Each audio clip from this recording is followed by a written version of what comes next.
जय हिंद प्यारे बच्चों, स्वागत है आपका अग्रवाल स्मार्ट क्लासेस में।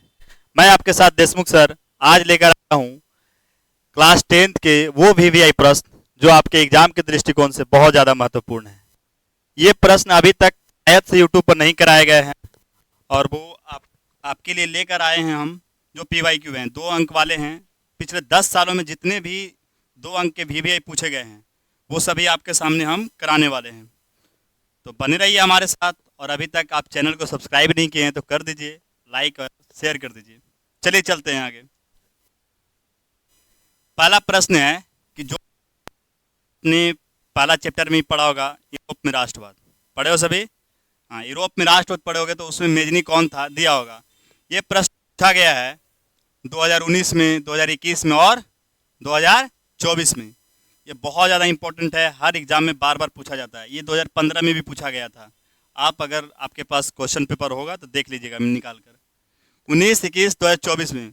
और उम्मीद है कि 2026 में भी पूछा, क्योंकि आप देख सकते हैं 19 में, उसके बाद 2 साल बाद 21 में, उसके बाद 3 साल बाद 24 में पूछा गया है। चलिए जानते हैं मेजनी कौन था। तो मेजनी इटली का एकीकरण करने वाला साहित्य इतिहासकारक भी, तो इटली का एकीकरण का मसीहा भी कहा जाता था।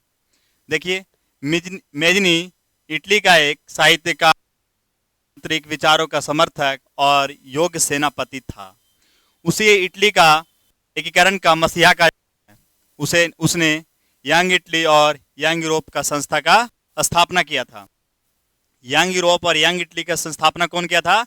मेजनी ने किया था। ये प्रश्न हमेशा पूछे जाते हैं। यंग यूरोप और यंग इटली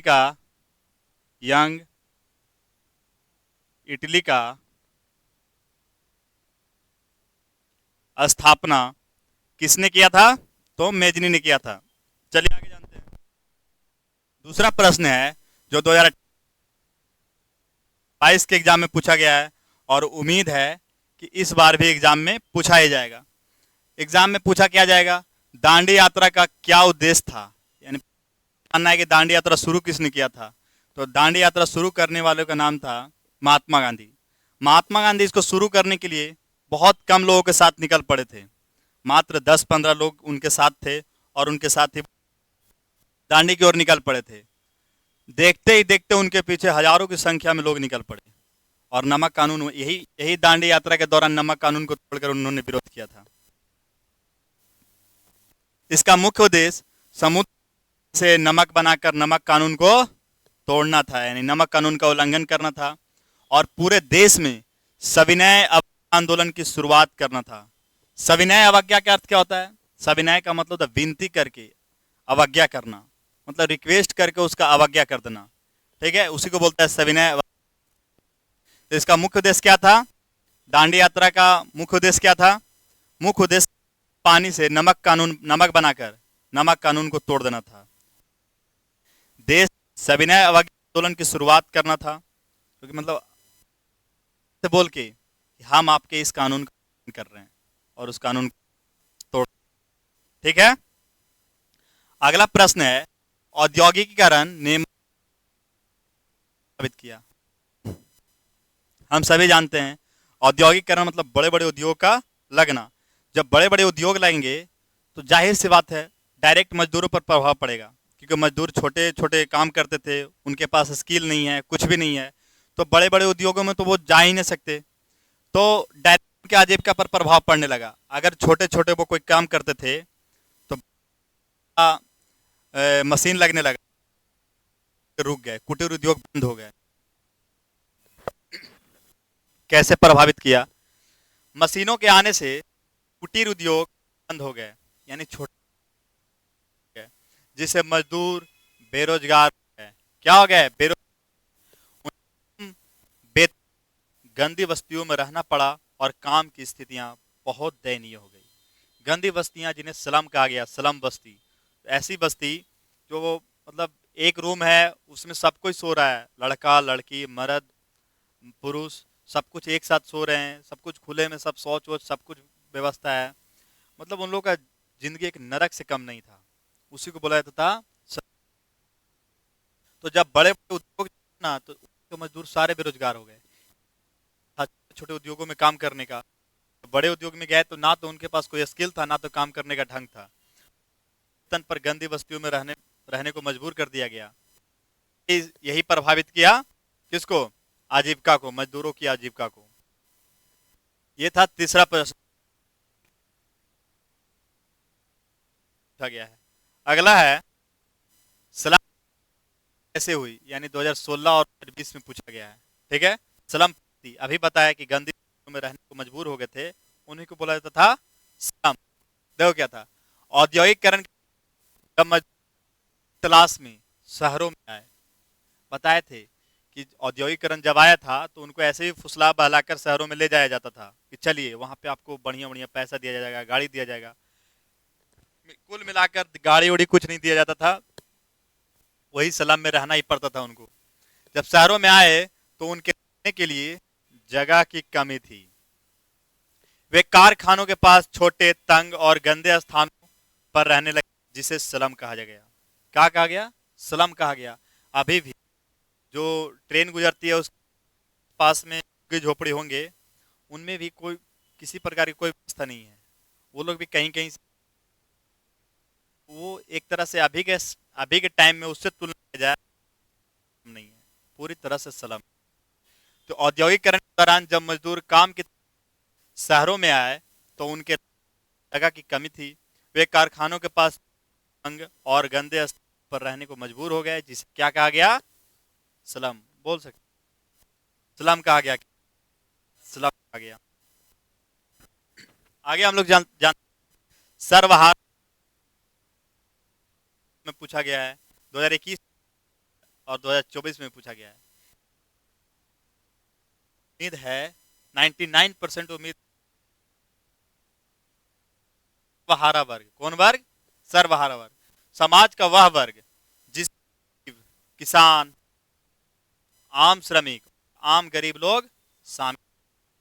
समाज का वह वर्ग जिसमें सभी शामिल होते हैं, जो गरीब है, आम किसान है, आम मजदूर है, सभी लोग शामिल हैं। सर्वहारा वर्ग उसी। ठीक है, मार्क्सवाद के अनुसार पूंजीपतियों द्वारा शोषित होता है। पूंजीपति कहने का क्या अर्थ है? पैसे वाले लोग। पैसे वाले लोग जाएंगे, मान लो जो झुग्गी झुग्गी में रह रहा है, पैसे वाले लोग कहेंगे हम ये जमीन खरीद लिए हैं, यहाँ से खाली करो। कोई मजदूरी कर रहा है, पैसे वाले लोग जाएंगे, बोलेंगे कि इतना वेतन पर काम करना है तो करो, नहीं करना है तो आओ। तो सर्वहारा वर्ग मिला के पैसे वाले लोगों के नीचे दबा हुआ है, अभी भी दबा हुआ है। जैसे कि एक अभी क्या बात करें, आप लोगों को पता होगा क्लाइमेट चेंज। क्लाइमेट चेंज से सबसे ज्यादा नुकसान किसको है? किसान को है। अभी क्लाइमेट चेंज पर सोनम वांगचुक जी, जो लद्दाख में एक बहुत बड़े वैज्ञानिक हुआ करते थे और हैं भी, अभी उनको क्या बोलते हैं, अभी भूल रहे हैं, आतंकवादी घोषित करके उनको जेल में डाल दिया गया है। बताओ, जो व्यक्ति क्लाइमेट चेंज पे बात कर रहा था उनको जेल में डाल दिया गया। क्लाइमेट चेंज, उनका कहने का अर्थ है ना कि उनसे एक सवाल पूछा गया, आचार्य प्रशांत जी से पूछा गया कि क्लाइमेट चेंज पे सोनम वांगचुक इतना कुछ कर रहे थे, फिर उनको आम समर्थन नहीं मिला, यानी आम लोगों का समर्थन नहीं मिला। तो आचार्य प्रशांत कहते हैं भाई, क्लाइमेट चेंज के बारे में लोगों को पता तो होना चाहिए। पहले तो क्लाइमेट चेंज के बारे में कोई जानता ही नहीं है। क्या होता है क्लाइमेट चेंज? जलवायु परिवर्तन क्या होता है? जलवायु परिवर्तन कैसे होता है? कोई जानता है? कोई नहीं जानता है। तो जानता नहीं है तो लोग समर्थन कैसे देंगे? दे पाएंगे समर्थन? नहीं दे पाएंगे। सोनम वांगचुक कैसे ही गिरफ्तार कर दिया गया, आम समर्थन नहीं मिल पा रहा है उनको। आम समर्थन मिलता तो बिहार के जितने युवा लोग हैं सभी सड़क पर उतर जाते। उनको जाना ही नहीं है कोई सोनम वांगचुक को। उनके ऊपर 3D मूवी बना हुआ है, 3 इडियट्स। 3 इडियट्स सब जानता है, लेकिन सोनम वांगचुक को पढ़ने के लिए बहुत ज़्यादा अभी आपको दिमाग की ज़रूरत है। आपके पास है लेकिन आप जागरूक नहीं हैं। कैसे? सोनम वांगचुक जब उनसे पूछा गया आचार्य प्रसाद, तो बोलते हैं क्लाइमेट चेंज होगा, करेगा कौन? अमीर आदमी। पहाड़ तोड़ेगा कौन? अमीर आदमी। पहाड़ में से खनिज को निकालेगा? अमीर आदमी। कुछ भी होगा जो बड़ा बड़ा चीज खनिज लगाएगा, उद्योग लगाएगा, कौन लगाएगा? अमीर आदमी। लेकिन देखो, अब पहाड़ तोड़ दिया, जंगल काट दिया, तो नुकसान किसको होगा? गरीब आदमी को, किसान को। क्योंकि पहाड़ जानते हैं कि अगर जहाँ पे जंगल नहीं है वहाँ पे बारिश होने की संभावना कम होती है। बारिश नहीं होगा तो किसके ऊपर जाके गिरेगा वो? किसान के ऊपर। किसान वेट कर रहा है, बिहार में ऐसे भी वेट करते रहता है कब बारिश हो, कब हम लोग खेती करना स्टार्ट करें। पूरे तरह से मानसून पर आधारित होता है। तो बताओ कि वो जो पेड़ काटा है, जंगल काटा है, अगर उसको तुम विरोध नहीं करोगे, उसका विरोध नहीं करोगे, तो तुम तो खुद मारे मारे जाओगे, क्योंकि तुम्हारे घर में खुद खेती होता है, और जब बारिश नहीं होगा तो खेती कैसे कर पाओगे। इसी कारण उनको आम समर्थन नहीं मिल पाया। तो पहले तो लोगों को जानना पड़ेगा कि क्लाइमेट चेंज होता क्या है, तभी सोनम वांगचुक को आम समर्थन मिलेगा। जो एसएनए शायद से बोला जाता है, एसएनए को गिरफ्तार किया, आज 100 दिन हो गया है, 100 दिन प्लस ही हो गया है, अभी तक उनका कोई अता पता नहीं है, कहाँ है नहीं है, कोई नोटिस जारी नहीं किया गया है, कहाँ है सोनम वांगचुक जी, कुछ भी पता नहीं चला है। देखिए आगे क्या क्या होता है। खैर हम लोग अंधी सरकार और बहरी सरकार के बीच में रह रहे हैं, तो ऐसे ही होगा। चलिए आगे जानते हैं। ये सर्वहारा वर्ग उस टाइम जो था ना, पूंजीपति वर्ग द्वारा शोषित था, कौन बोले थे, ये अभी भी है, पूंजीपतियों द्वारा शोषित ही है सर्वहारा वर्ग, अभी भी ऐसा ही है। आगे हम लोग आगे जेनेवा समझौता किसके बीच हुआ था, ये बहुत ज्यादा इंपॉर्टेंट है, हर बार एग्जाम में पूछा गया है। देखिए 2019 के एग्जाम में पूछा गया है और 2022 के एग्जाम में पूछा गया है कि जेनेवा समझौता कब और किसके बीच। इसको जेनेवा होगा, लेकिन ठीक, जेनेवा मई 1954 में हुआ था। जेनेवा समझौता कब हुआ था, मई 1954 में हुआ था। जेनेवा समझौता कब हुआ, मई 1954 में हुआ था। यह हिंद चीन क्षेत्र में, हिंद में शांति के लिए हुआ था। इसके तहत वियतनाम को दो भागों में, उत्तरी वियतनाम, क्या उत्तरी वियतनाम और दक्षिण वियतनाम में बांट दिया गया। जेनेवा, और ये हिंद चीन में शांति के लिए हुआ था। इसके तहत वियतनाम को दो भागों में बांट दिया गया, एक उत्तरी वियतनाम और एक दक्षिणी वियतनाम। ये है, आप देख सकते हैं। अगला है असहयोग आंदोलन। प्रथम जन आंदोलन था कैसे, असहयोग आंदोलन प्रथम जन आंदोलन था, कैसे था। असहयोग आंदोलन प्रथम, ऐसे आप पूरा ये वाला उतार के पहले लिखिए, असहयोग आंदोलन प्रथम जन आंदोलन था क्योंकि के माध्यम के साथ साथ ग्रामीण क्षेत्रों के किसान, मजदूरों और आदिवासियों ने बहुत बड़े स्तर पर हिस्सा लिया। इसमें समाज के हर धर्म, देखो असहयोग आंदोलन प्रथम जन आंदोलन था क्योंकि इस पहली बार शहरी मध्यम वर्ग के साथ साथ ग्रामीण लोग भी हिस्सा लिए, आदिवासी लोग लिए, महिलाएं ली, लोग हिस्सा लिए, इसीलिए प्रथम जन आंदोलन था। असहयोग आंदोलन, असहयोग आंदोलन, यहाँ ऑफलाइन क्लास चल रहा है इसलिए बीच बीच में बोलना पड़ रहा है, ठीक है। प्रथम जन आंदोलन इसलिए था क्योंकि महात्मा गांधी जब भारत आए थे ना, जब 1917 में चंपारण सत्याग्रह किए थे, तो पहले उनको पूछा गया, मतलब पहले वो आए तो और लोगों की तरह ही वो लोग बड़े बड़े मंच पर खड़े होकर भाषण दिया करते थे।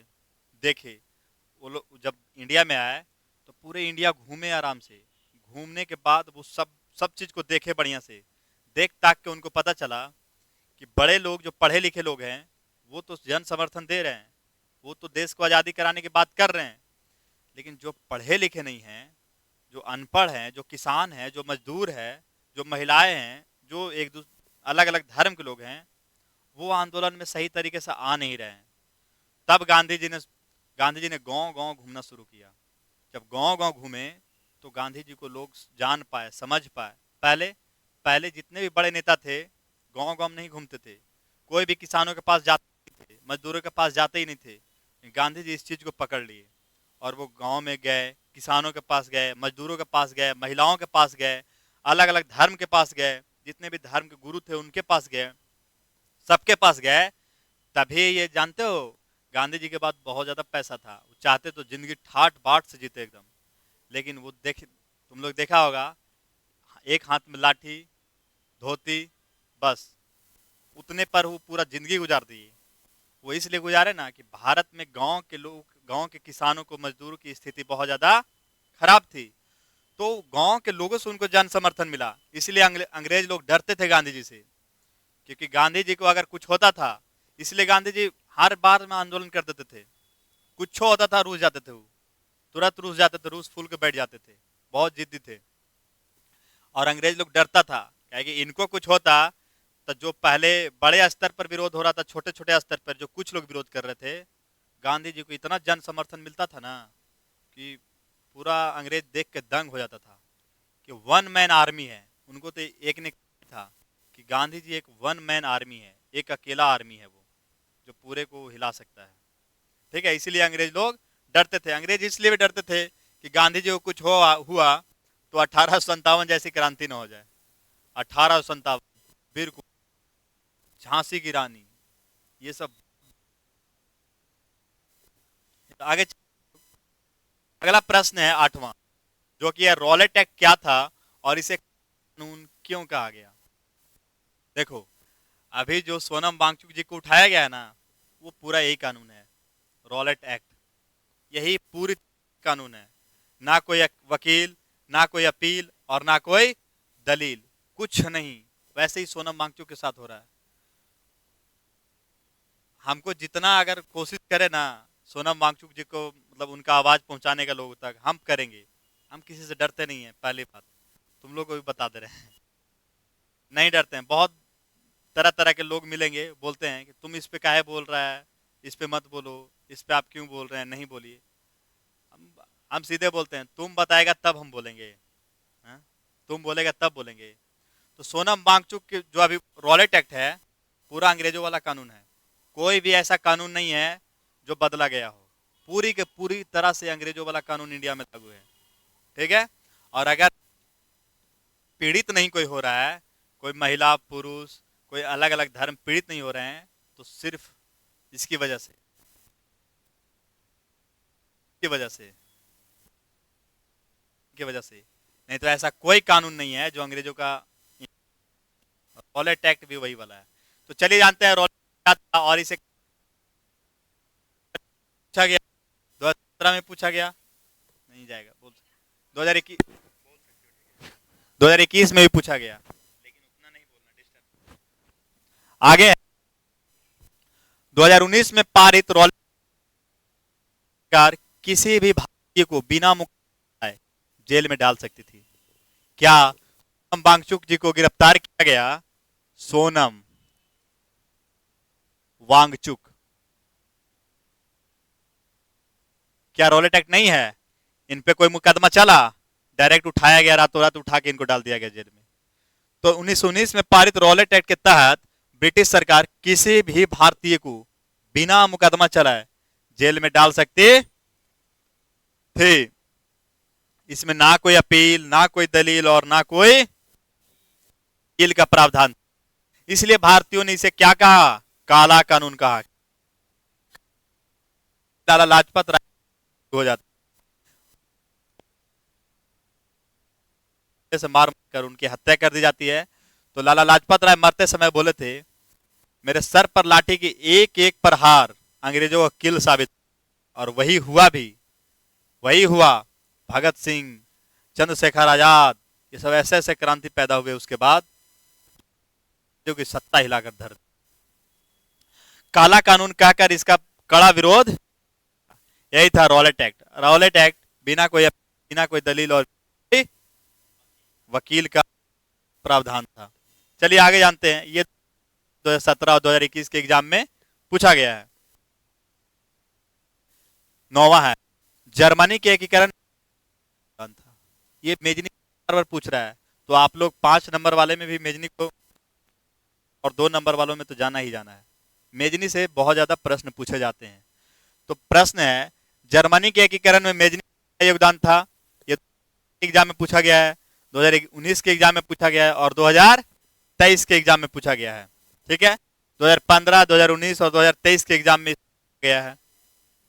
आगे है, मेजनी को पर या मसला जाता था। मेजनी को इटली के एकीकरण का क्या था? वह एक साहित्यकार और एक गणतांत्रिक विचारक था।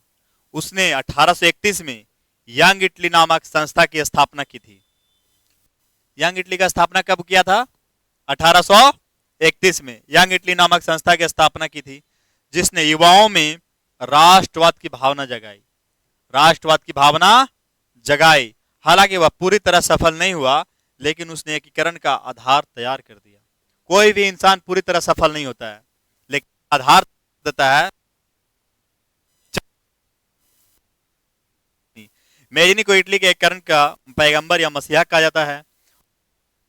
एक गणतांत्रिक विचारक था। उसने 1831 में बाबू यंग इटली नामक संस्था की स्थापना की। जगाई पूरी तरह सफल नहीं हुआ, लेकिन उसने एकीकरण कर दिया। अभी भी युवाओं में, आप लोग में भी कमी है। क्लास 10th के जितने बच्चे हैं, जब राष्ट्रवाद की कमी ना होती तो से भी कोई अगर पूछता तो सोनम वांगचुक के बारे में बताते। ठीक है, इनके बारे में कहीं भी अगर कोई पूछे, अगर आप सोशल मीडिया यूज करते हैं तो एक पोस्ट जरूर कीजिए, सोनम वांगचुक को रिहा किया जाए। सोनम वांगचुक बहुत किए हैं देश को, और क्या देना चाहिए देश के लिए। लद्दाख में इतने ठंड से हमारे सैनिक मरते रहते हैं, तो उनको एक प्रॉपर एक अच्छा गर्म रूम दिए कि सैनिक वहां से वहां पे रह सकें। लेकिन सरकार अंधी और बहरी हो चुकी है। सरकार को फायदा के अलावा कुछ दिख ही नहीं रहा है। सिर्फ यही मांग कर रहे थे कि लद्दाख को छठी अनुसूची में शामिल कर दिया जाए। चलिए कोई बात नहीं, लेकिन आप लोग हैं, आप लोग आके युवा बन सकते हैं। युवा तो हम भी हैं, हम यहां से आवाज उठा रहे हैं, आप कहीं और हो गया। 10वां प्रश्न है, सांप्रदायिकता क्या है? सांप्रदायिकता है 2016 2021 गया, और 2000 एग्जाम में 2016 20 और 2000 एग्जाम क्या है? चलिए देखिए क्या है। जब कोई धार्मिक समूह अपने धर्मों से श्रेष्ठ मानने लगता है। सांप्रदायिकता क्या है? कैसे लड़ाई हो जाता है, कैसे सांप्रदायिक दंगे होते हैं? वो दंगे इसलिए होते हैं कि मान लो मेरा मुस्लिम धर्म है, मेरे में जो खड़ा है उसका धर्म है हिंदू। अब हम बताएंगे नहीं, मुस्लिम धर्म सबसे ऊपर है, सबसे श्रेष्ठ है, इससे बड़ा कोई है ही नहीं। ये हिंदू सबसे श्रेष्ठ है, इससे बड़ा कोई है ही नहीं। अब बड़ा दिखाने के चक्कर में हम एक दूसरे को नीचा दिखाने लगते हैं। यही है सांप्रदायिक दंगे। और हम इसको कल मेरा पकड़ लेगा, फिर हो गया सांप्रदायिक दंगा। ठीक है, तो धार्मिक मामलों से दूर रहिएगा। कोशिश कीजिएगा कि धर्म के आड़ में छिपे बहुरूपियों को पहचान सके आप। तो देखिए, जब कोई धार्मिक समूह अपने धर्म को दूसरे धर्मों से श्रेष्ठ है और अपने संकीर्ण छोटे हितों के लिए राजनीति का प्रयोग करता है, छोटे के लिए राजनीति का प्रयोग करता है, तो इसे सांप्रदायिकता कहते हैं। क्या कहते हैं? सांप्रदायिक कहते हैं। जब कोई धार्मिक समूह अब दूसरे धर्मों से श्रेष्ठ होने लगता है, अपने के लिए राजनीति का प्रयोग करता है, तो इसे सांप्रदायिकता कहते हैं। के कारण समाज में आपसी विद्वेष, दंगे फैलते हैं, वो टूट जाता है। कारण दंगे फैलते हैं, जो लोकतंत्र के लिए एक बड़ा खतरा, लोकतंत्र में एक खतरा बना रहता है कि कुछ अनहोनी न हो जाए। तो ये था सांप्रदायिकता क्या है, उसका जवाब। आगे हम लोग चलते हैं। अगर आपको इसका पीडीएफ चाहिए होगा तो टेलीग्राम लिंक आपके डिस्क्रिप्शन में दिया हुआ है, आप उसको देखकर और फिर डायरेक्ट प्राप्त से था। 9 प्रश्न थे हिस्ट्री से, जो 2 नंबर के थे, बहुत ज्यादा वीवीआई थे, बहुत इंपॉर्टेंट थे। इसमें 98 आप लोग जो पढ़ रहे हैं उसको रिवाइज करते रहिए और एक बार इसको भी देख लीजिएगा। ठीक है, अगला चलते हैं। अगला जो है वो है जियोग्राफी से। जियोग्राफी से अब चलते हैं। जो संसाधन हुआ नहीं करते बनते हैं, बना कर, ये कौन कहा था, किसने कहा था? ये पूछा गया है कि संसाधन होते नहीं बल्कि बनाए जाते हैं। कैसे? ये देखो, 2015 में पूछा गया है, 2019 में पूछा गया और 2022 में पूछा गया है। देखिए चलते हैं। ये प्रसिद्ध कथन जिम्मरमैन का कथन था।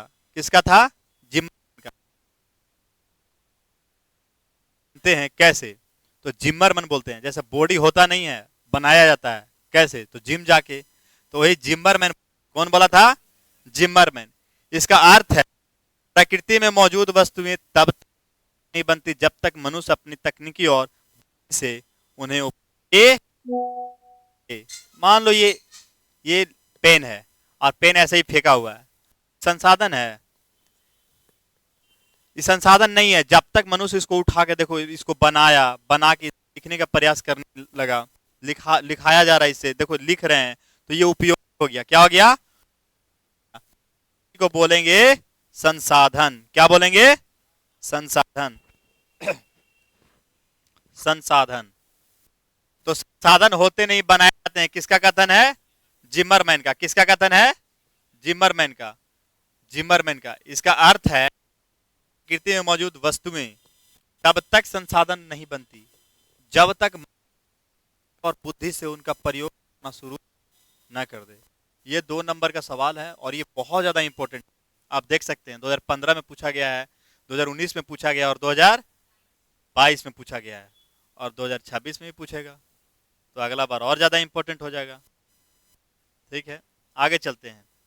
आप सोच रहे हैं जरूरी है भाई, देखो 2015 में, फिर 4 साल बाद 19 में पूछा, उसके बाद 22 में पूछा, जाहिर सी बात है कोई भी प्रीवियस ईयर होता है तो 2026 में पूछने के चांसेस बढ़ जाते हैं इसके। ठीक है, अब उसको आना ही है ना, प्रीवियस ईयर क्वेश्चन ही तो है ये पीवाई। जो कि हरित क्रांति से आप क्या समझते हैं, ये 2018 में पूछा गया है और 2021 में पूछा गया है और 20 में पूछेगा। 18 आप क्या समझते हैं? तो पूरा का पूरा स्लाइड आएंगे हम। चलते हैं 1960 के दशक में आधुनिक बीजों यानी हाइब्रिड वैरायटी, आधुनिक बीजों, उर्वरकों और नई तकनीकों को प्रयोग विशेषकर में जो भारी वृद्धि हुई क्रांति कहते हैं। के उत्पादन में सबसे ज्यादा उत्पादन हुआ था गेहूं का, उसके बाद धान का हुआ था। हरित क्रांति 1960 के दशक मूल रूप से देखा जाए तो 1966 हरित क्रांति को आने वाले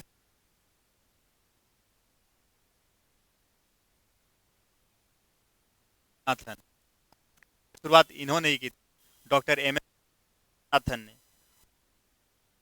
आवरक का उपयोग क्या है? ये 2007 पूछा गया, आवरक उपयोग क्या है? तो आवरक विद्युत का, ऐसे ये केमिस्ट्री का थोड़ा सा पता है इसमें, लेकिन जियोग्राफी और केमिस्ट्री मिलता जुलता है, साइंस माना जाता है। ठीक है, तो आवरक विद्युत चालक है। क्या है? यानी उसमें बैड कंडक्टर है विद्युत का, इसलिए इसका उपयोग बिजली को जैसे प्रेस, रेडियो, कंडेंसर बनाने में किया जाता है। ठीक है, ये था तीसरा प्रश्न अवरक का। आगे हम लोग चलते हैं, जो क्या है चौथा है, ये 2020 पूछा गया है। जल संकट क्या है? क्लाइमेट चेंज से भी रिलेशन रखता है। जल संकट, क्लाइमेट जलवायु परिवर्तन होगा तो बारिश नहीं होगी, बारिश नहीं होगी तो नदियां सूख जाएंगी, नदियां सूख जाएंगी तो गरीब लोग मरेंगे, किसान लोग मरेंगे। यही आवाज कौन उठा रहे थे? सोनम वांगचुक, सोनम वांगचुक उठा रहे थे, लेकिन उनको जेल में डाल दिया गया।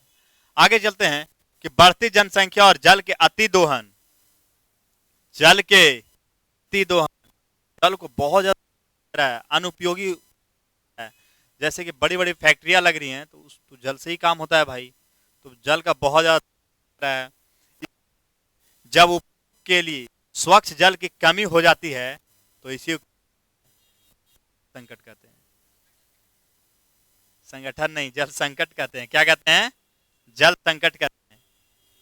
बढ़ती संख्या के अति दोहन के कारण जब उपयोग के लिए स्वच्छ जल की कमी हो जाए तो इसी को कहते हैं संकट। अभी जल्दी में ही हुआ, शायद से हम अगर भूल रहे हो या याद हो तो इंदौर में हुआ, स्वच्छ सर्वे इंदौर ना, वहां पे हुआ, वहां पे गंदा गंदा पानी आ रहा था। वहाँ के लोग लेकिन जागरूक हैं, वहाँ के लोग दूसरे पे तुरंत उतर गए, पूरा भारी मात्रा किए। बिहार भी जागरूक हुई। आगे चलते हैं, पांचवा प्रश्न क्या है? प्रश्न है समुच्च रेखा यानी कॉन्टोर लाइंस। समुच्च रेखा यानी कॉन्टोर लाइंस क्या समझते हैं? ये 2016 में पूछा गया और 2000 पूछा गया। मानचित्र पर समुद्र तल से वाले वाली को समुच्च रेखा कहा जाता है।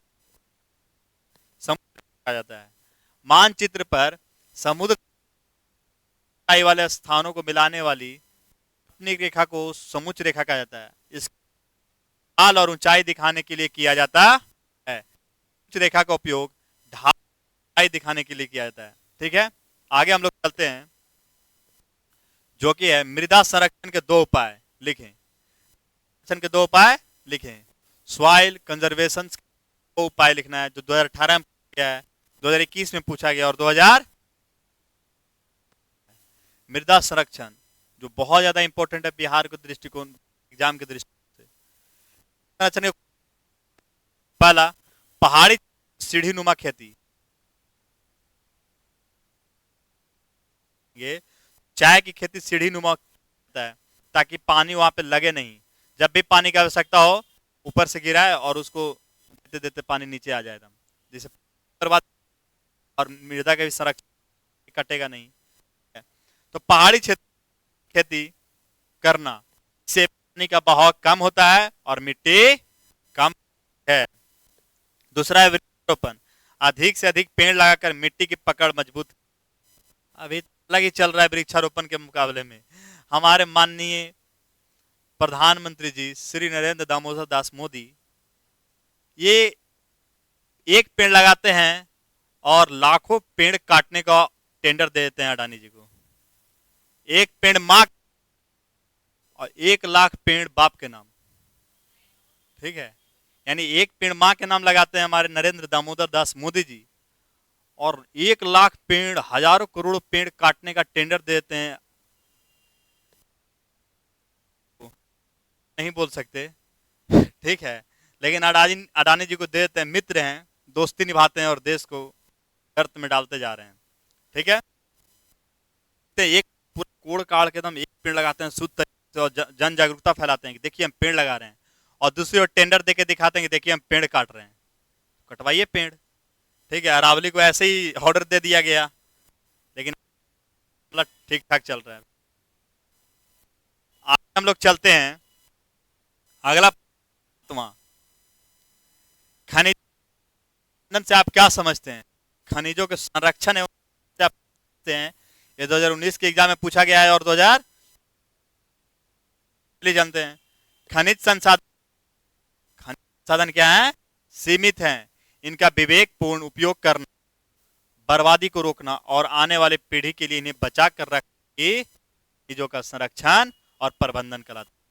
खनिज संसाधन सीमित है, इनका विवेकपूर्ण यानी सोच समझकर उपयोग करना और उनको बचा कर रखना ही खनिज का संरक्षण कराता है। ठीक है, संरक्षण और प्रबंधन। ये 7वां प्रश्न था ज्योग्राफी का। आगे चलते हैं हम लोग, जो कि 8वां प्रश्न है, जलोढ़ मृदा क्या है? जलोढ़ मृदा से आप क्या 2016 में पूछा गया, 2018 में पूछा गया और 2023 में पूछा गया। जलोढ़ मृदा 2 है। एक जलोढ़ मृदा 2 तरह की होती है।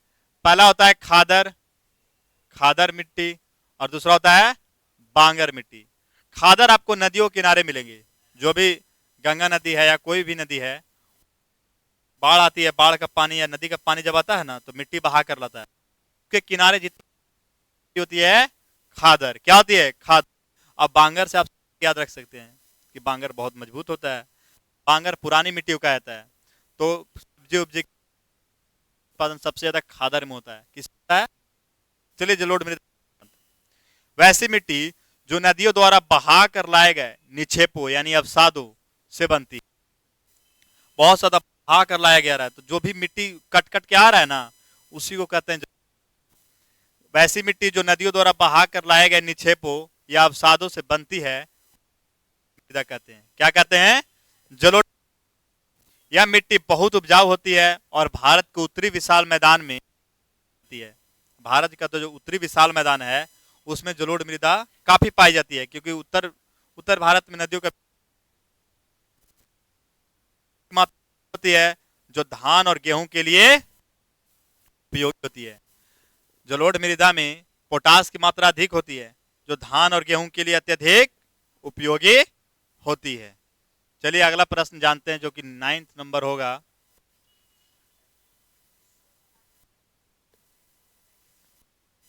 नौवां प्रश्न है, परंपरागत और परंपरागत ऊर्जा में अंतर बताएं। परंपरागत और गैर परंपरागत ऊर्जा स्रोतों का अंतर बताएं। ये 2015 में पूछा गया, 2020 में पूछा गया, 2024 में पूछा गया था। परंपरागत और ऊर्जा 2015, 2000 और 2000 क्या इसका अंतर होगा? कोयला, पेट्रोलियम और परंपरागत स्रोत है। पेट्रोलियम और प्राकृतिक गैस परंपरागत स्रोत हैं। पेट्रोलियम भी खत्म हो सकता है और प्राकृतिक गैस भी खत्म हो सकता है, इसीलिए इसको परंपरागत स्रोत कहा जाता है जो समाप्त हैं। कोयला, पेट्रोलियम और प्राकृतिक गैस खत्म होने वाले होते हैं, जो भी खत्म होने वाला था उसी को कहता है परंपरागत स्रोत, और प्रदूषण फैलाते हैं। वहीं सौर ऊर्जा, पवन ऊर्जा और बायो गैर परंपरागत स्रोत हैं। सौर ऊर्जा, पवन ऊर्जा और बायो गैर परंपरागत स्रोत हैं। ये कभी समाप्त नहीं होते और इन्हें नवीकरणीय ऊर्जा भी कहा जाता है। जो समाप्त नहीं होता है उसे क्या कहा जाता है? नवीकरणीय कहा जाता है। नवीकरणीय ऊर्जा भी कहा जाता है क्योंकि ये पर्यावरण के अनुकूल है, यानी पर्यावरण की दृष्टि नहीं है भाई, डायरेक्ट हमको मिल रहा है, सूर्य का उत्पादन डायरेक्ट हो रहा है, डायरेक्ट सूर्य उग रहा है और हमको एनर्जी मिल रहा है, ग्रुप डी मिल रहा है। ठीक है, आगे चलते हैं। 10वां प्रश्न है, संसाधन संरक्षण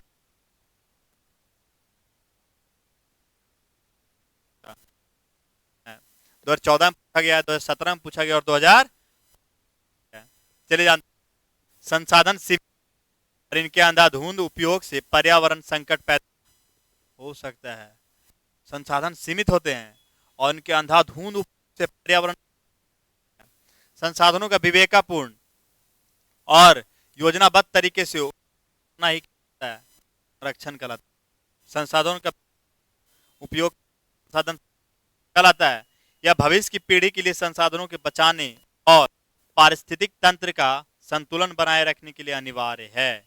भविष्य की पीढ़ी के लिए संसाधनों को बचाने और पारिस्थितिकी तंत्र का संतुलन बनाए रखने में सबसे ज्यादा उपयोगी संसाधन संरक्षण है। हम लोग को भी संसाधनों का संरक्षण।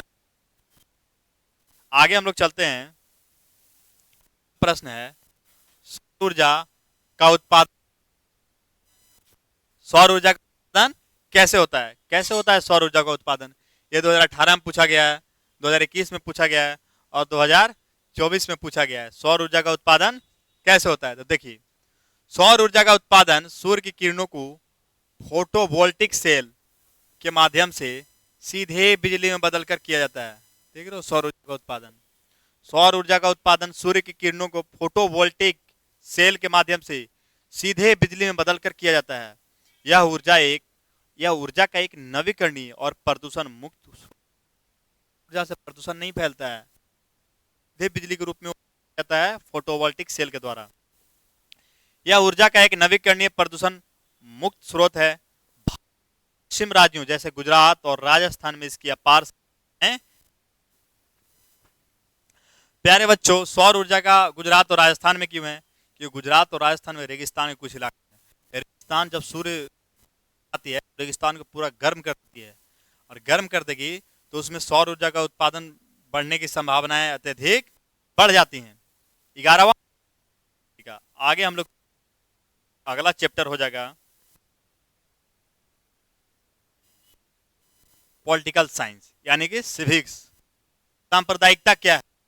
2019 में पूछा गया है और 2022 में पूछा गया। सांप्रदायिक, जब कोई व्यक्ति या सब अपने धर्म को दूसरे धर्मों से श्रेष्ठ मानने लगता है और राजनीति में धर्म का सहारा लेता है तो उसे ही सांप्रदायिक कहते हैं। जब कोई एक धर्म का समूह दूसरे धर्म के समूह को एक दूसरे से श्रेष्ठ मानने लगे और वो राजनीति के सहारा लेता है, जैसे अभी अभी भी वही हो रहा है, अभी वर्तमान सरकार भी वही कर रही है, उसी को सांप्रदायिकता कहते हैं। क्या कहते हैं? सांप्रदायिकता कहते हैं। सिविक्स का आगे हम लोग जानते हैं का सिविक्स का पहला प्रश्न।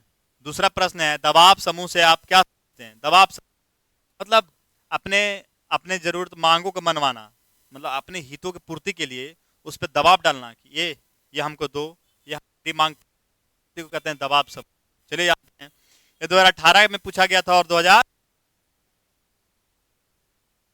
समान हितों वाले लोगों का वह समूह जो अपनी मांगे मनवाने के लिए पर दबाव डालता है। तो वाले लोगों का वह समूह जो अपनी मांगे मनवाने के लिए सरकार पर दबाव डालते हैं, दबाव समूह कहलाता है। जैसे किसान यूनियन, छात्र आंदोलन, ये अपनी मांगों को मनवाने के लिए सरकार पर दबाव डालते हैं, उन्हें कहता है दबाव समूह। और दबाव समूह है तभी लोकतंत्र जिंदा है। ठीक है, आगे हम लोग चलते हैं, जो कि है सूचना का अधिकार कानून क्या है। 2017 में पूछा गया और 2024 में पूछा गया है कि सूचना का अधिकार कानून क्या है।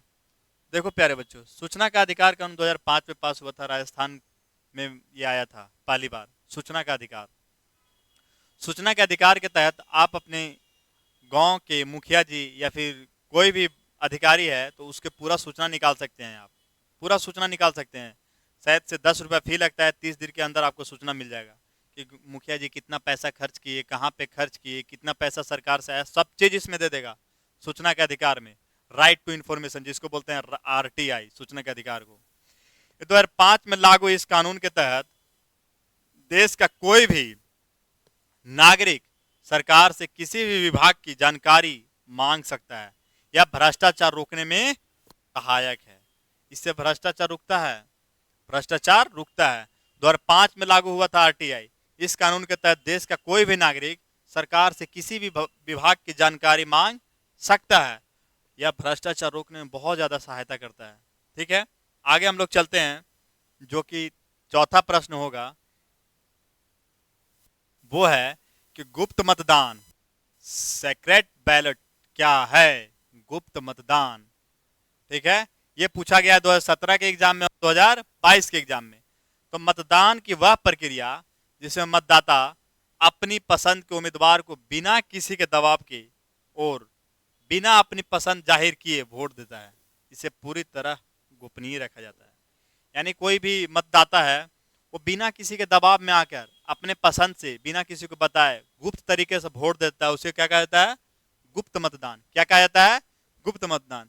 मतदान की वह प्रक्रिया जिसमें मतदाता अपनी पसंद के उम्मीदवार को बिना किसी के दबाव के और बिना अपनी पसंद जाहिर किए वोट देता है। आप लोग में भी कोई कोई होंगे गुप्त मतदान देते होंगे, किसी को बताए नहीं होंगे कि हम उसको देने जा रहे हैं, या फिर जिसको वोट देने जा रहे हैं उसको भी नहीं बताए होंगे कि हम तुमको देने जा रहे हैं, और चुपचाप जाके आप वोट दे देते होंगे। उसी को कहा जाता है गुप्त मतदान। खैर आप लोग तो अभी वोट नहीं दे सकते, लेकिन आपके मम्मी पापा भाई बहन जितने भी हैं वो लोग दे होंगे। अगला प्रश्न है जो कि 5वां है, दल बदल कानून क्या है? ये 2018 में पूछा गया है, 2020 में पूछा गया और 2024 में पूछा गया है। दल बदल कानून क्या है? और ये बहुत ज्यादा इंपॉर्टेंट था, जरूरी था, इसलिए संविधान में इसको जोड़ा गया था। तो दल बदल कानून जब कोई निर्वाचित प्रतिनिधि यानी सांसद या विधायक, MLA या MP या MLA, जब कोई निर्वाचित प्रतिनिधि अपनी पार्टी छोड़कर दूसरे पार्टी में शामिल हो जाता है, जब कोई निर्वाचित प्रतिनिधि अपनी पार्टी छोड़कर दूसरे पार्टी में शामिल हो जाता है तो उसे रोकने के लिए एक कानून बनाया गया था, उसी को दल बदल कानून कहा जाता है। यह भारतीय संविधान की 10वीं अनुसूची में शामिल है। जी हाँ, दल बदल कानून भारतीय संविधान की 10वीं अनुसूची में शामिल है। और ये बहुत ज्यादा जरूरी था, क्योंकि कोई भी पार्टी के लोग उठ के कहते थे कि अभी हम RJD से हैं तो आगे जाके हम BJP से शामिल हो गए, अब हम मेरा पार्टी BJP है। तो इसको रोकने के लिए दल बदल कानून बनाया गया था। अगला प्रश्न है जो कि हो जाएगा 6 नंबर है कि सत्ता की साझेदारी से आप क्या समझते हैं?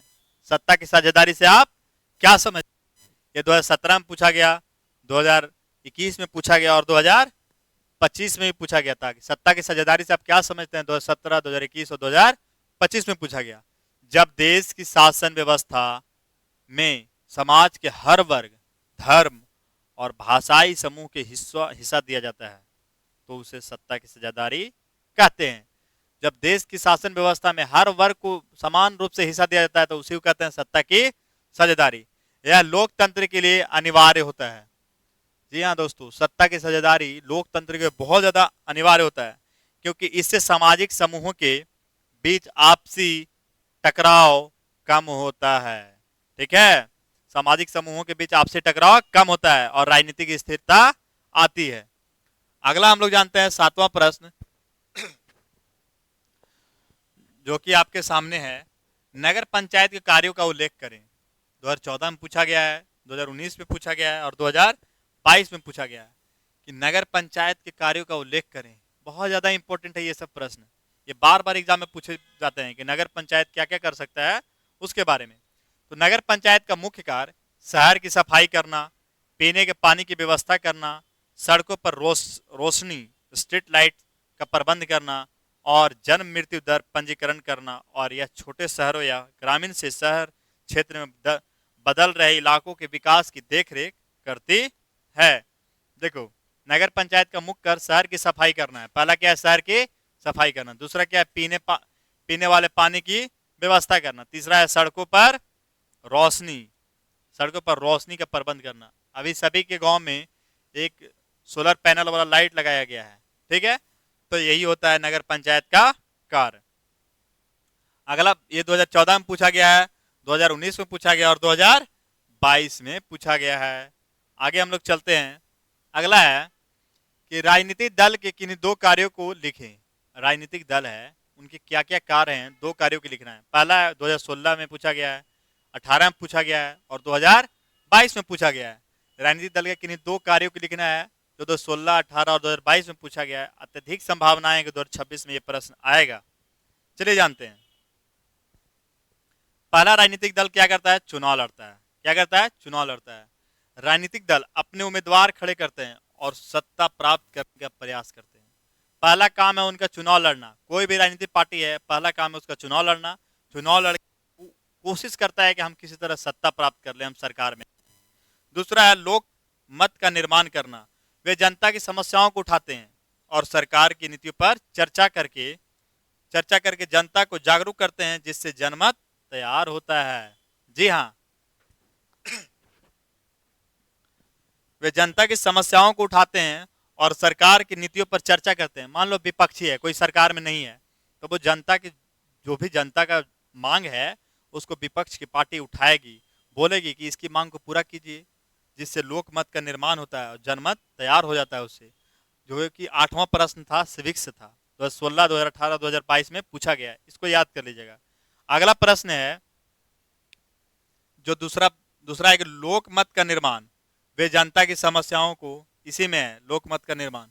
इसी में जो पहला था ना, ये इसी में लोक मत का निर्माण वाला में, इसी में है कि लोक मत का निर्माण जनता की समस्याओं को उठाते हैं और सरकार की नीतियों पर चर्चा करके जनता को जागरूक करते हैं, जिससे जनमत तैयार हो जाता है।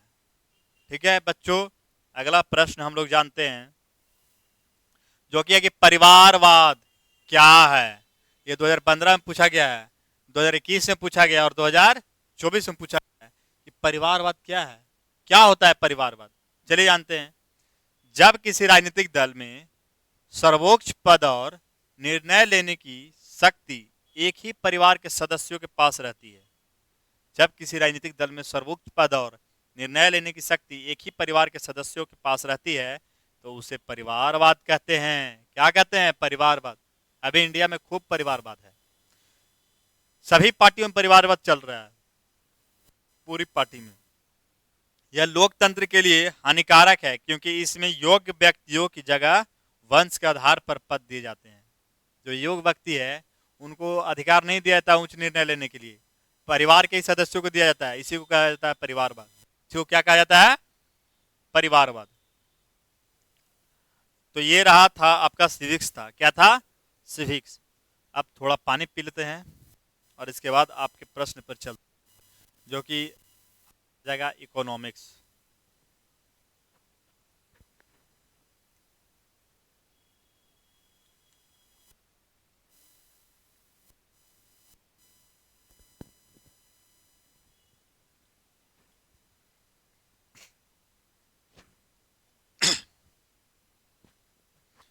अगला प्रश्न है बच्चों इकोनॉमिक्स का कि प्रति व्यक्ति आय क्या है।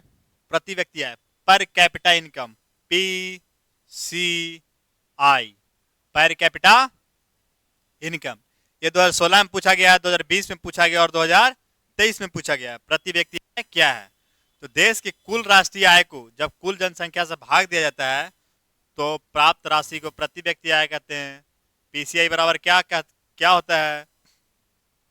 देश की कुल राष्ट्रीय आय, यानी कुल राष्ट्रीय आय, राष्ट्रीय आय बटा कुल जनसंख्या, कुल जनसंख्या।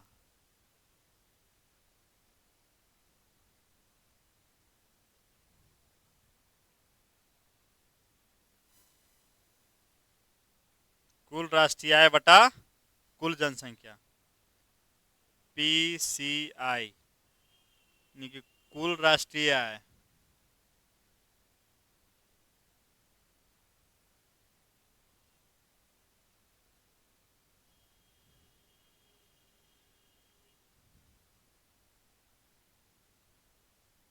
कुल जनसंख्या,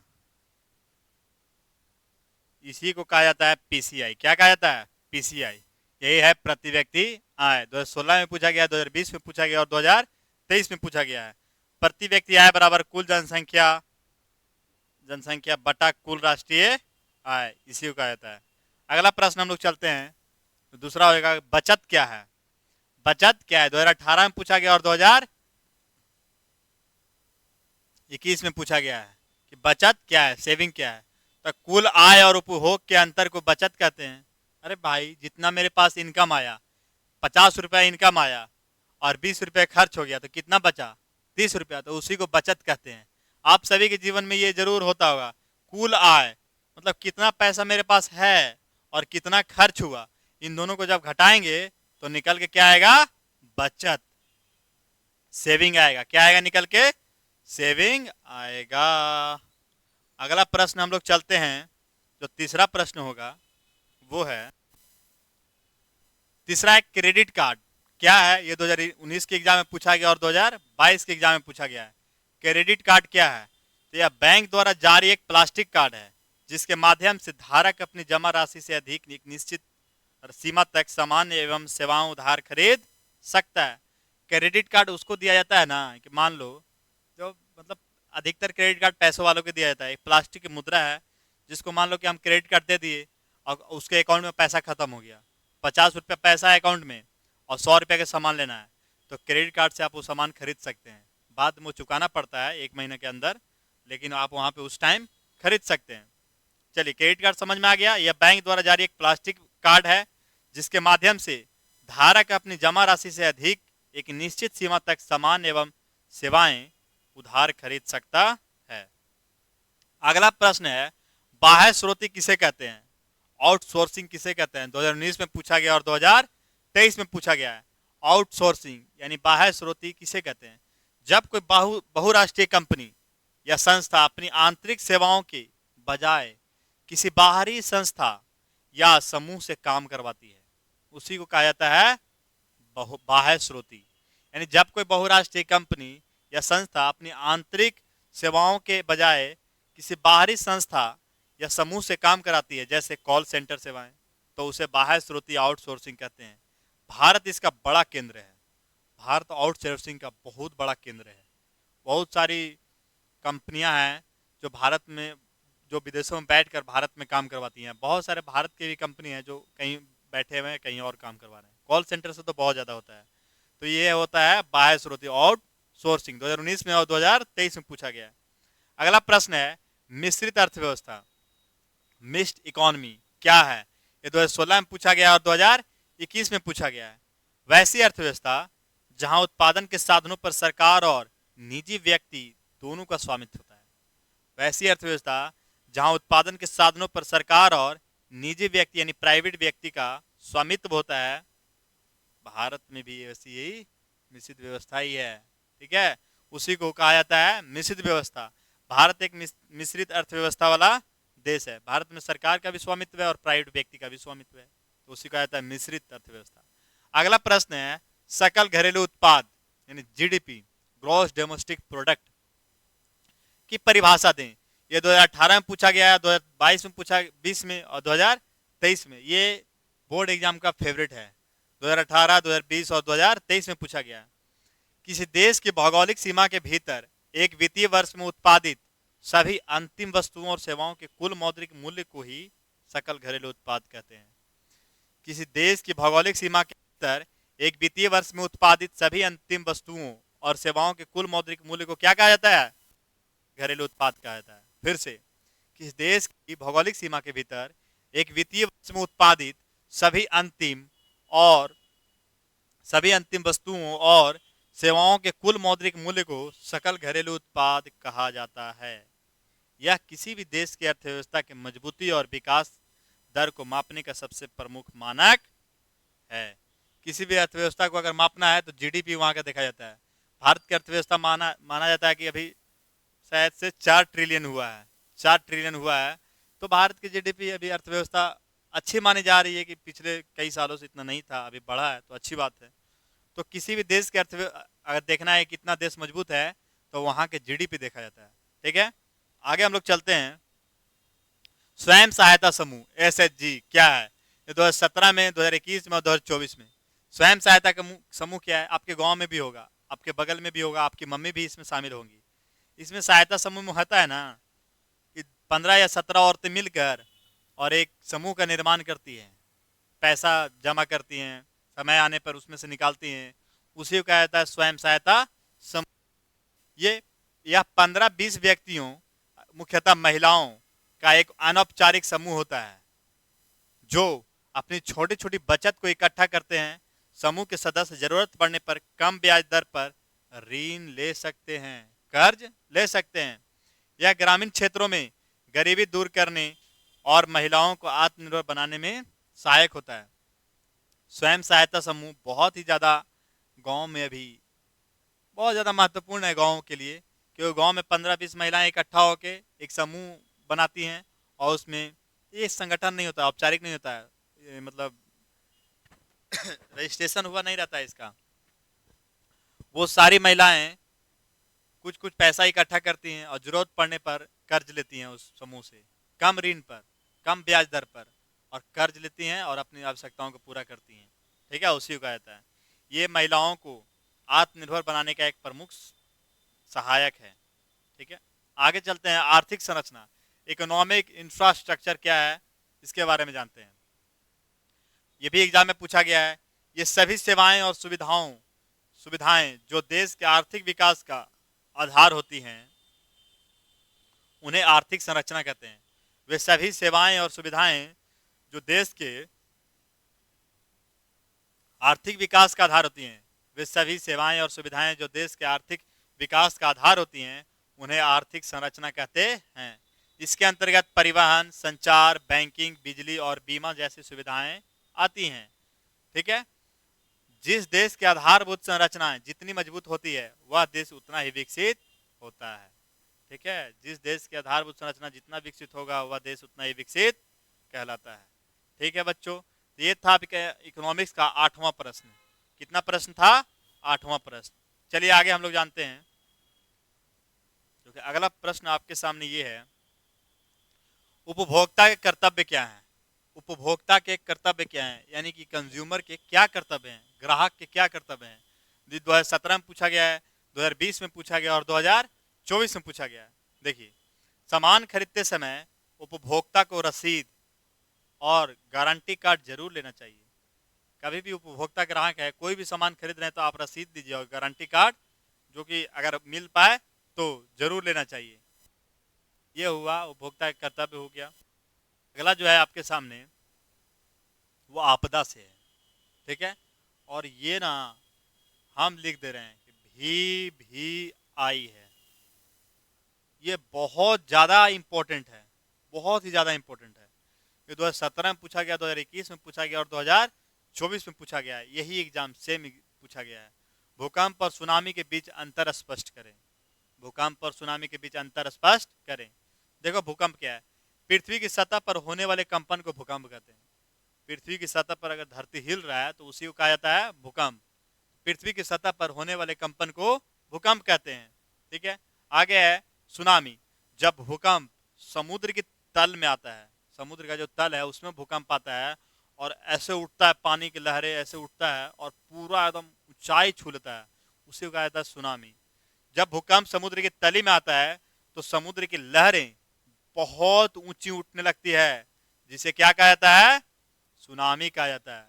जब समुद्र में भूकंप आता है समुद्र की तल में, समुद्र की जो लहरें होती हैं, पानी की लहरें, वो बहुत ऊंचाई छू लेती हैं, उसे क्या कहा जाता है, भूकंप कहते हैं, सुनामी कहते हैं। क्या कहते हैं, सुनामी। आगे हम लोग चलते हैं, जो कि आपके सामने है, 2018 में पूछा गया, 2022 में पूछा गया है और बहुत बार पूछा गया है। प्राकृतिक आपदा और मानव जनित आपदा में अंतर बताएं। प्यारे बच्चों, प्राकृतिक आपदा और मानव जनित आपदा में अंतर बताएं। प्राकृतिक आपदा मतलब भगवान ने कर दिया, और मानव जनित मतलब हम लोगों ने कर दिया। आपदा मतलब संकट ला दिया। ठीक है, देखो, प्राकृतिक आपदा जो प्रकृति के कारण आती है, जैसे बाढ़, भूकंप। बाढ़ तो मानव थोड़े लाएगा, भूकंप मानव थोड़े लाएगा, हाँ मानव क्रियाकलाप से जरूर आएगा। ठीक है, तो प्राकृतिक आपदा जो प्रकृति के कारण आती है, जैसे बाढ़ और भूकंप। मानव जनित आपदा जो मानवीय गलतियों से आती है, जैसे किसी घर में आग लगा देना, ठीक है, आतंकवाद, ये सब भी तो एक आपदा ही है। आतंकवाद, भ्रष्टाचार, ये सब भी तो आपदा है। ये मानव जनित आपदा है। क्या है, मानव जनित आपदा। आगे हम लोग चलते हैं, तीसरा प्रश्न है, सुखाड़ के लिए उत्तरदायी कारकों का उल्लेख करें। ये 2017 में पूछा गया, 2022 में पूछा गया था। बहुत ज्यादा इंपॉर्टेंट है, VVI है ये सारे आपदा वाले चैप्टर जितने भी हैं, 2 नंबर वाला है, ये सारे VVI हैं। ये 5 नंबर और 2 नंबर दोनों में पूछे जाते हैं कि सुखाड़ के लिए उत्तरदायी कारकों का उल्लेख करें। 2017 और 2022 में पूछा गया है। देखो, सुखाड़ के मुख्य कारण है वर्षा की कमी या अनिश्चितता, वर्षा की कमी हो जाना, ठेकानी वर्षा हो जाना या आना ही नहीं। दूसरा, वनों की अंधाधुंध कटाई, वन का अंधाधुंध कटाई की तो सुखाड़ आएगा। ठीक है। तीसरा है भूजल स्तर का अत्यधिक गिर जाना, जो भूजल स्तर है वह अत्यधिक गिर जाएगा। देखे होंगे कभी कभी चापाकल चला रहे होंगे तो कहा जाता है कि पाइपों नीचे गिर गया है, पानी आइए नहीं रहा, ऊपर खिंचाइए नहीं रहा, तो भूजल स्तर का काफी गिर जाना। ये 3 कारण सुखाड़ के लिए उत्तरदायी हैं। आगे चौथा प्रश्न है आपके सामने, आपदा प्रबंधन की आवश्यकता क्यों है। आपदा को रोकने के लिए क्यों रोका जा सकता है, आवश्यकता क्यों, उसके लिए उपाय करना आवश्यक है आपदा प्रबंधन के लिए। तो जी हाँ, देखिए 2018 में पूछा गया है और 2024 में पूछा गया है। उत्तर हो जाएगा इसका, आपदा के प्रभाव को कम करने, जान माल की हानि को रोकने और आपदा के बाद राहत एवं पुनर्वास कार्यों की कुशलता पूर्वक चलाने के लिए आपदा प्रबंधन की आवश्यकता होती है। आपदा को कम करने यानी प्रभाव को कम करने, जान माल की हानि को रोकने और आपदा के बाद राहत एवं पुनर्वास कार्यों की कुशलता पूर्वक चलाने के लिए आपदा प्रबंधन की आवश्यकता होती है। ठीक है प्यारे बच्चों, ये इसका उत्तर हो जाएगा चौथा प्रश्न का। अगला है आपके सामने कि भूकंप के प्रभाव को कम करने के 2 उपाय लिखें। यह भी VVI है। क्या है, VVI। भूकंप के प्रभाव को कम करने के 2 उपाय लिखें। भूकंप के प्रभाव कैसे कम कर सकते हैं। ये 2016 में पूछा गया, 2019 में पूछा गया और 2022 में पूछा गया। 2016, 2019 और 2022 में पूछा गया। इसका आंसर भूकंप रोधी मकान, भूकंप रोधी मकान, भूकंप रोधी मकान बनाना चाहिए भूकंप को रोकने के लिए। भवन निर्माण के समय आधुनिक तकनीकी का प्रयोग करना चाहिए ताकि इमारतें झटके झेल सकें। भूकंप आ गया तो भूकंप रोधी मकान रहेगा तो इमारत जो है झटका झेल पाएगा। भूकंप रोधी नहीं तो धा से नीचे गिर जाएगा, ढाए से।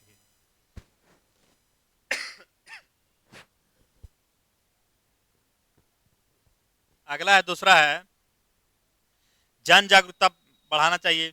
लोगों को भूकंप के समय सुरक्षा उपायों जैसे मेज के नीचे छिपना या फिर खाली मैदान में जाना, बाग बगीचे में, मतलब कहीं भी स्थान पर चले जाना चाहिए। जन जागरूकता फैलाना ही चाहिए भूकंप को रोकने के लिए। तो ये था आपका 5वां प्रश्न जो बहुत ज्यादा VVI या इंपॉर्टेंट है। आगे हम लोग चलते हैं। अगला है बाढ़ नियंत्रण के 2 उपाय बताएं। बाढ़ नियंत्रण के 2 उपाय बताएं। चलिए क्या है, बाढ़ नियंत्रण को के लिए नदियां पर मजबूत तटबंध और बांध बनाए जाने चाहिए। बाढ़ को रोकने के लिए नदियों पर मजबूत एकदम तटबंध बनाने चाहिए और बांध बनाने चाहिए।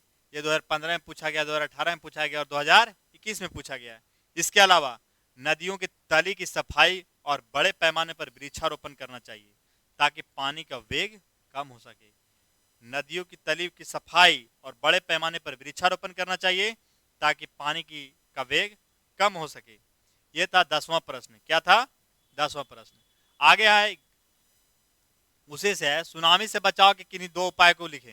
ये 2014 में पूछा गया, 2018 में पूछा गया और 2023 में पूछा गया। सुनामी आएगा तो उसके बचाव के क्या क्या उपाय हो सकते हैं, जो कि पहला है, तटवर्ती क्षेत्रों में समुद्र किनारे मैंग्रोव वन पानी के अंदर लगते हैं, बहुत मजबूत होते हैं, वो सुनामी के झटकों को रोक सकते हैं। जैसे घने वन लगाने चाहिए ताकि लहरें की शक्ति कम, पूरा लहर आ रहा सुना, हम लगा दिए मैंग्रोव वन, वो कुछ लहर को कम कर देगा वहीं पे। दूसरा है, समुद्र के किनारे कंक्रीट और मजबूत तटबंध बनाने चाहिए ताकि सुनामी के पूर्व और या फिर सुनामी के पूर्व उनको जानकारी देनी चाहिए। जो भी सुनामी के किनारे बने रहते हैं घर मकान, उन सभी को जानकारी देना चाहिए कि यहाँ सुनामी आने वाला है। सायरन बजा देना चाहिए, या फिर नेवी इसके लिए बहुत ज़्यादा काम करती है सुनामी के टाइम में। तो अगला प्रश्न आपके सामने है जो बहुत ज़्यादा इंपॉर्टेंट है, 12वां प्रश्न, आग लगने की स्थिति में क्या प्रबंध करने चाहिए। ये 2017 में पूछा गया है, 2019 में पूछा गया और 2022 में पूछा गया है। आग लगने पर सबसे पहले अग्निशामक विभाग ये हमारे पीछे भी लगा हुआ है, यहाँ पे आप देख सकते हैं।